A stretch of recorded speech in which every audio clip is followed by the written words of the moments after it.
historiador, o sea, me estás hablando de algo que no sabes y aparte estás con Freud porque eres machista y eres hombre. ¿Eso qué tiene que ver con el machismo y Freud? O sea, nada que ver tus argumentos, la verdad. Freud no tiene fundamentos y es un machista estúpido que Creo que dijeron que están prohibidos los insultos. No de su vocabulario, señorita. Hola y bienvenidos a una nueva edición acerca del psicoanálisis. En esta ocasión vamos a estar hablando acerca de la historia y de cómo comenzó toda esta teoría. Para eso tenemos especialistas en temas. A favor tenemos al historiador Carlos Espadas, la licenciada en Psicología Clínica Mayra Sánchez, el psicoterapeuta y psicólogo clínico Víctor Ramos. Para hablar sobre los argumentos en contra, nos acompaña la doctora en Ciencias Sociales Tere Antonio, la doctora en Psicología Clínica Edith Rosado y la psiquiatra Andrea González. Sean todos muy bienvenidos. Gracias. Para comenzar, quisiera exponer un poquito las reglas que vamos a llevar en este debate, ¿ok? Les recuerdo que ante todo, cada argumento debe ser expuesto con respeto.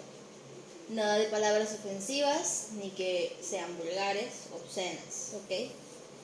Del mismo modo, antes de iniciar con el debate como tal, cada uno de los equipos va a tener 1 minuto para exponer sus ideas principales o su postura acerca del tema, es decir, a favor o en contra.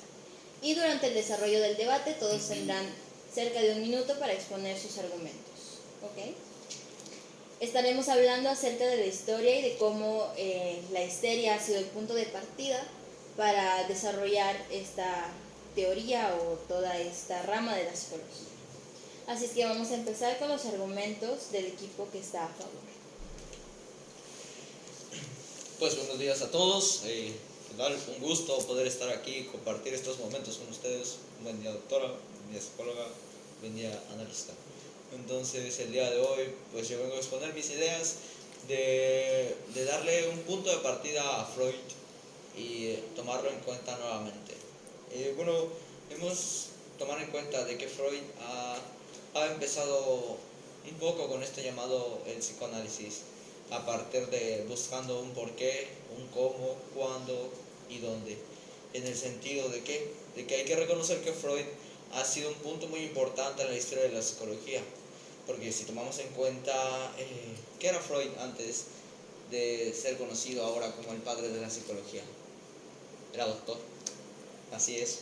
Freud no era psicólogo, y como muchos, él empezó siendo, fue la persona que se animó a decir, ok, necesitamos buscar una respuesta, sí, también a beneficio propio, porque hay que tomar que fue en busca de una vocación, en busca del saber qué hacer consigo mismo, pero si él no se hubiese animado, ¿quién lo hubiese hecho?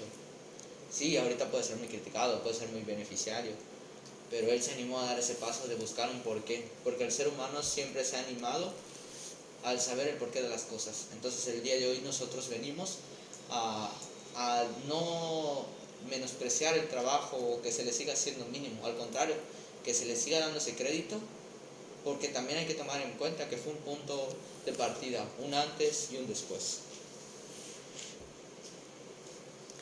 Continuemos ahora con los puntos en contra del psicoanálisis. Ok, pues, a ver, empezamos con Freud.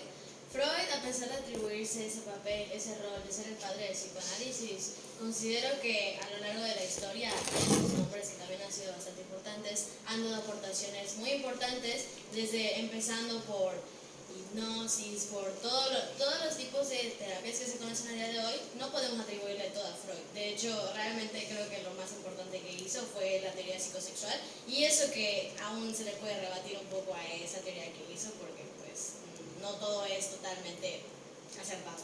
Entonces, sí, es verdad, tiene mérito, tiene crédito, pero no es el único. Y tampoco creo que sea el más correcto o el más acertado, debido a que igual tuvo roces con muchos compañeros debido a sus fuertes ideas y un poco su mente cerrada, lo que no daba paso a que fuera un poco más versátil esto, lo que no daba paso a que hubieran otras opiniones y que no se mencionaran sus nombres de los compañeros, porque él pues llegó a donde llegó también debido a esos compañeros.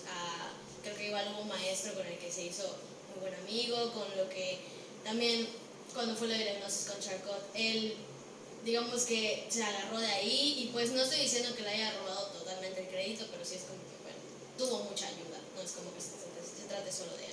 Entonces, pues sí, Freud es importante, pero no lo es todo. Entonces... Muy bien, comparto esa misma idea, pero lo que pasa es que hay que tomar en cuenta de que sí, tuvo, como todos necesitamos ayuda. Y sí, a lo mejor podemos decir, mira, le ayudó y no se le puso los nombres, este se le ayudó y no se le puso los nombres, pero como lo mencionaba, él fue el que dio el paso a la hoguera. Y si ahora se le conoce así, como la persona que no tuvo tanto acierto en lo que dijo, ¿quién se está hundiendo ahí? No Freud. Y está evitando esos nombres que a lo mejor, y en ese tiempo a lo mejor sí, también se le dio mérito. ¿Y a quién se le dio mérito? A Freud, sí, obvio sí. Pero fue la persona que se atrevió. Es lo mismo con algunas de las demás ramas, ¿no? Y sí, hay que tomar en cuenta de que no solo fue Freud, también estos tipos de enfermedades como la histeria, entre otras, comenzaron muchísimo atrás. Solo que nadie se había atrevido a confrontar y a buscar el qué estaba pasando. Un punto muy importante es Hipócrates, que él fue el que se le podría llamar que empezó con estas investigaciones, pero nadie las continuó. Y si se continuó, no se atrevieron a ofrecer esa idea y a decir, bueno, está pasando esto y tengo esto y pienso lo otro. Pero hay que tomar en cuenta esa parte. Ahora que se ha hablado un poquito acerca del trabajo que hizo Hipócrates llamando el mal de Hércules a la histeria, quisiera hacer una pregunta directa para el historiador Carlos. ¿Qué tan factible ha sido utilizar a la histeria como punto de partida para desarrollar el estudio del psicoanálisis? Pues bueno, desde mi punto como historiador, desde la parte de los hechos históricos, pues considero que sí ha sido muy factible, porque pues como sabemos lo que es la histeria dio como el punto o fue la raíz para poder ampliar la psicoanálisis. Claramente sabemos que la histeria en ese entonces era una enfermedad que, para empezar, se creía que no tenía cura y era muy poco predecible porque no se tenía una explicación precisa de por qué aparecía. Y creo que eso generó mucha controversia entre doctores, incluido Freud, que a raíz de eso pues, se pudo generar un amplio del psicoanálisis. Así que yo creo que pues, el hecho de que la histeria fue un punto clave para que haya podido, en este caso, si podemos llamarlo así, nacer el psicoanálisis en puntos claves.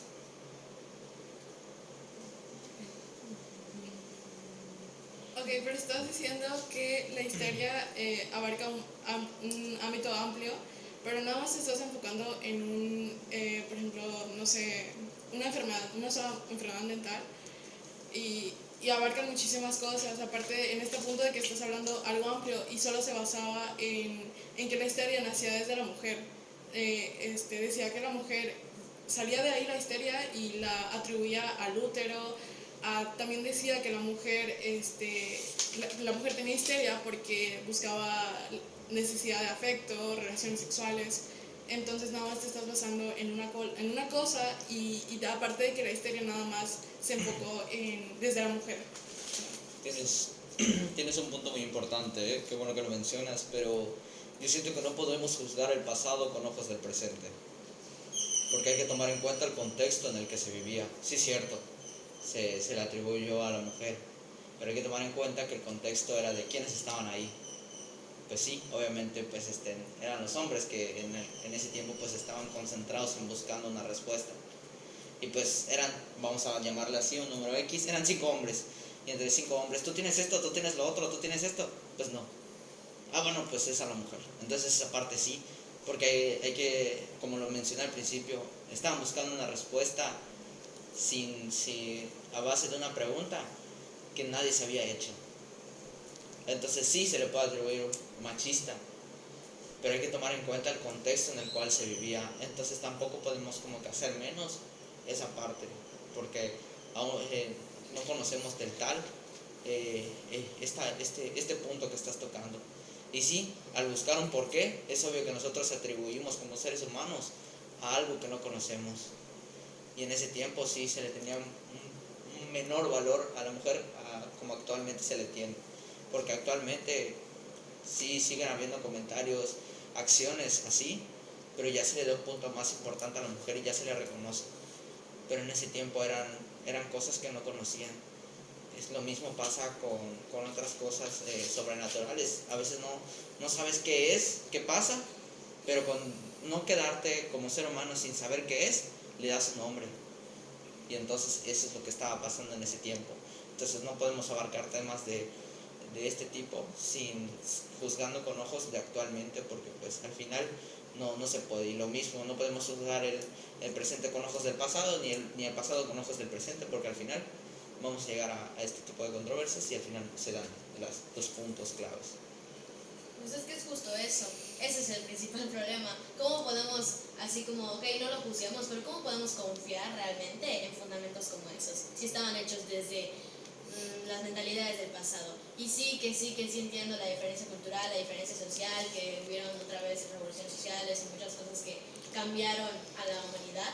Pero entonces, ¿qué tan confiable es para nosotros eso? ¿Qué tan factible entonces es? Porque, ok, está la histeria y pues solo fue vista por hombres y con ese machismo porque eran hombres, pero entonces, ¿qué tanto puedes confiar en lo que acaban de decir? ¿O qué tan correcto, qué tan bueno es atribuirle eso a ellos? Entonces parece que no hicieron nada, parece que solamente se basaron en lo que hicieron, sus investigaciones, que pues tampoco eran tan investigaciones, porque después se comprobó que realmente no tiene nada que ver con el útero, realmente no tiene nada que ver con el género, y realmente Hipócrates, el padre de la medicina, pues sí era una persona que tenía muchos conocimientos, pero al final terminaba siendo un filósofo. Y digamos que la mayoría de las cosas que hacía eran opiniones y eran cosas que sí podían ser verídicas desde un contexto, pero no desde todos. Y no se trata de eso, no se trata de, hay una explicación exclusiva solo hacia los hombres y solo lo que los hombres pueden ver.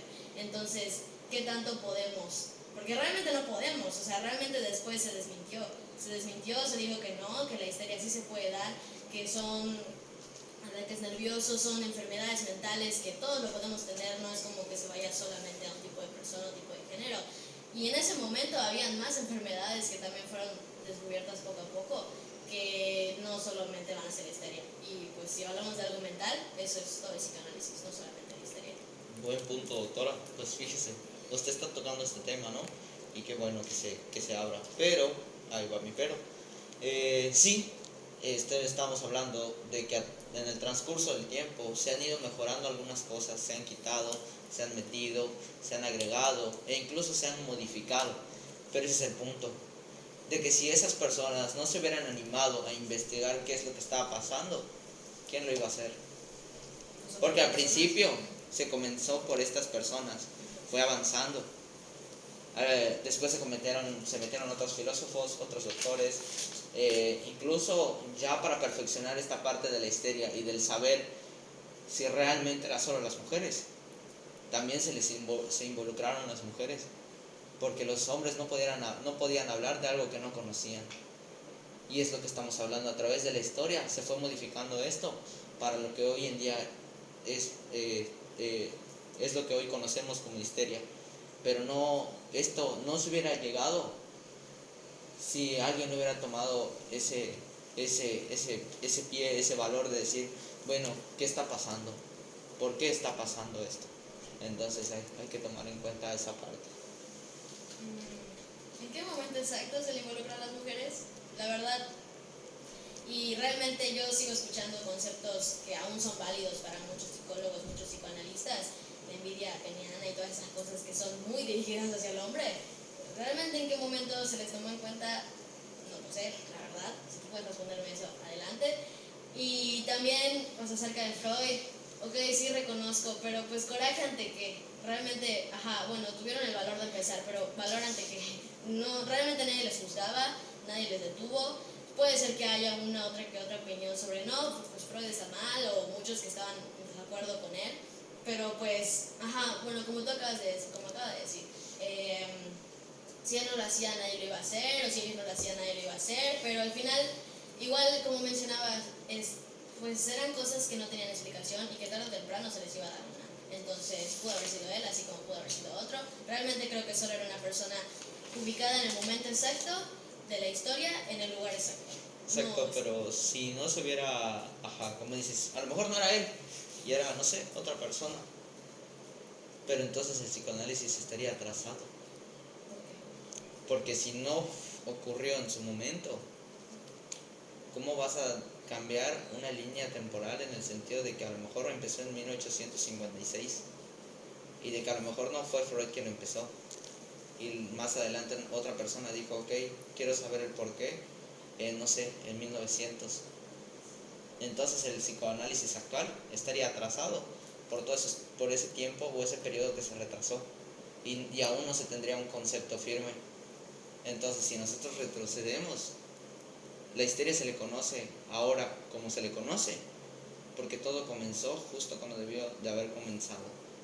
Y si no era Freud, y si no eran esas personas, era otra persona que a lo mejor iba a cometer los mismos errores y estaríamos debatiendo lo mismo, de que a lo mejor, no sé, Juanito dice y dice lo otro y está mal, pero al final todos van a cometer los mismos errores. ¿Por qué? Porque estaban hablando de algo que no conocían, y no se puede perfeccionar de algo que no se conoce. Es como cuando creas un celular. La persona empezó creando un celular y no era touch, era con botones, pero él tuvo la idea y él la comenzó. Y ahora se perfeccionó gracias a esa persona que tuvo esa primera idea y esa instancia. Y si a lo mejor esa persona no se animaba a crear eso, ahora todavía estaríamos empezando con celulares de botones. pero no puedes hablarme de conceptos como atrasado o adelantado o es que tenía que ser justo así. Igual la historia es algo muy interesante de ver, no sé si mi historiador puede responder, sobre qué tan manipulada, qué tan bien contada, qué tan privilegiada está, porque sigo tomando en cuenta que Freud desde pequeño, muchos psicoanalistas desde jóvenes fueron privilegiados por los lugares en donde estaban, las escuelas, el mérito que se les daba, porque sí, en ese entonces sí eran vistos como la gran cosa, y tan la gran cosa que hasta el día de hoy sigue teniendo ese valor. Sí, realmente sí hubo errores, Freud los está tomando, Freud está haciéndose responsable de todo, pero es algo a lo que le seguimos dando mucha validez. No veo que alguien haya salido, bueno, realmente sí hay psicólogos que han salido a rebatirle, pero Freud es como, no, tengo roces con ellos, no, me cierro y pues lo que yo digo es lo que es, ¿no? Y sí, ok, sí, de que, ay, pues tuvo que ser él porque así fue la historia y todo, pero pues contada desde dónde, desde su posición de beneficio, ok, sí, pero desde posición de otros que seguramente no se les tomó ese privilegio, pues, o sea, por algo tuvo tantos roces, por algo muchos no estaban de acuerdo con él. Sus investigaciones eran manipuladas tanto como su historia. Y exacto, o sea, sí, tienes mucha razón. Hay psicólogos que se han puesto en contra, otros a favor, pero voy a regresar al punto de inicio. ¿Cómo van a estar en contra de algo que no conocen o que no se hubiesen pensado? Pues justo están en contra porque lo conocen y quieren estar. Pero ¿cómo van a hablar de algo si no se hubiesen pensado? ¿Ok? Es como, por ejemplo, Freud empezó esto y si en el transcurso del tiempo las personas se empezaron a especializar en eso porque ya conocían a qué se debía y no se iban a dar en contra si esto no se hubiese empezado.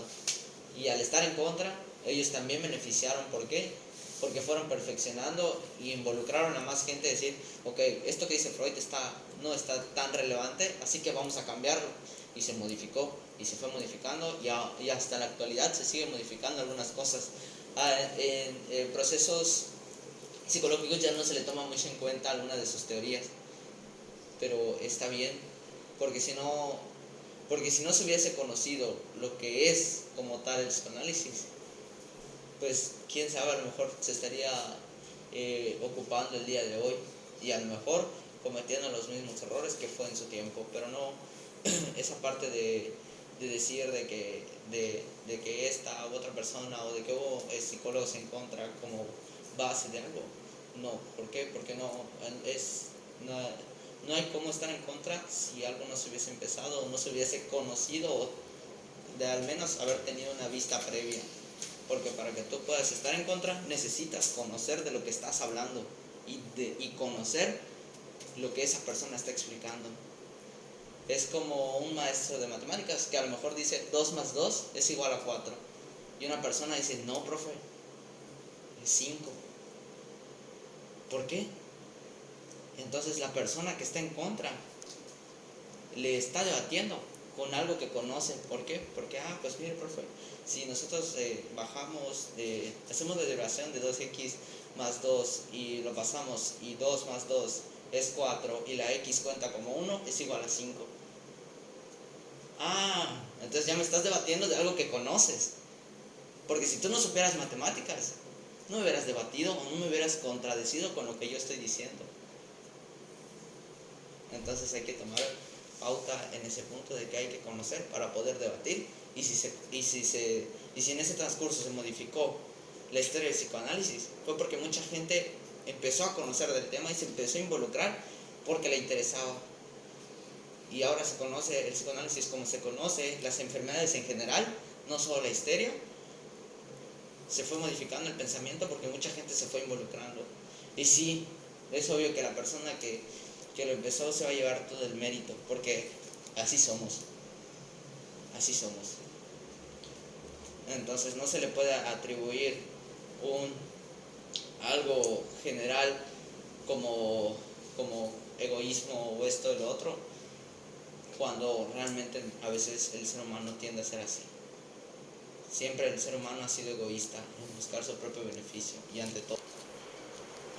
Bueno, con todo lo que ya se ha hablado, me gustaría concluir la sesión del debate del día de hoy con una pregunta dirigida para nuestra psiquiatra.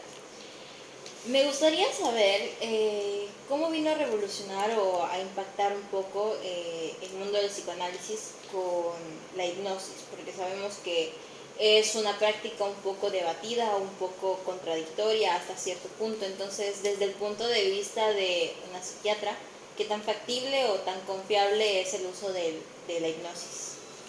Ok, el psicoanálisis parte de la base que nosotros tenemos que sacar a flote deseos o pensamientos reprimidos, pero hay un detalle en esta parte, y es que estos deseos, pensamientos, realmente cuando los sacamos, para así decirlo, puede ser que no sean 100% reales, es decir, podemos crear escenarios falsos, decir cosas que no son ciertas. Entonces realmente este método no es recomendable porque no está basado en algo científico, sino es más como pura teoría. Entonces yo, al menos de mi parte, yo no lo utilizaría, no lo recomiendo tampoco como un método factible. Sí, así como hay desventajas, también tiene ventajas, las cuales son que es un método eficaz en la cual sirve para reducir la depresión, el estrés y la ansiedad.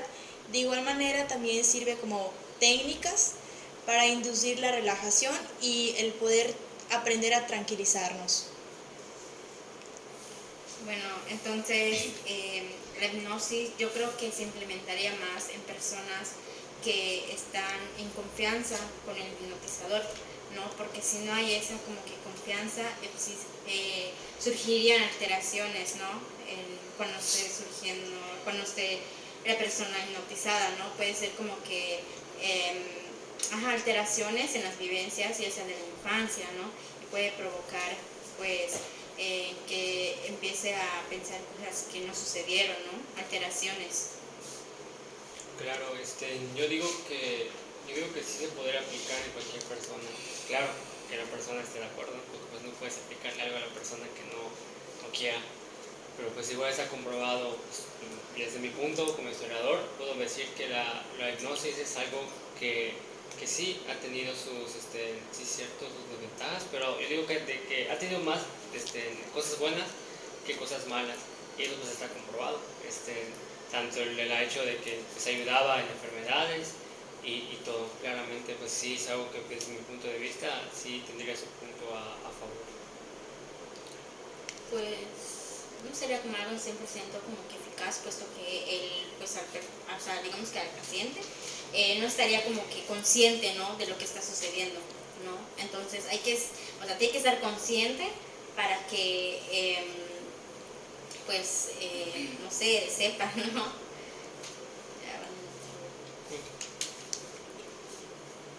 ¿Alguna réplica más de parte de alguien? Sería todo por nuestra parte. De ser así, entonces les agradezco a todos su participación y con eso último damos por concluido el debate del día de hoy. Muchas gracias. Gracias. Nos vemos.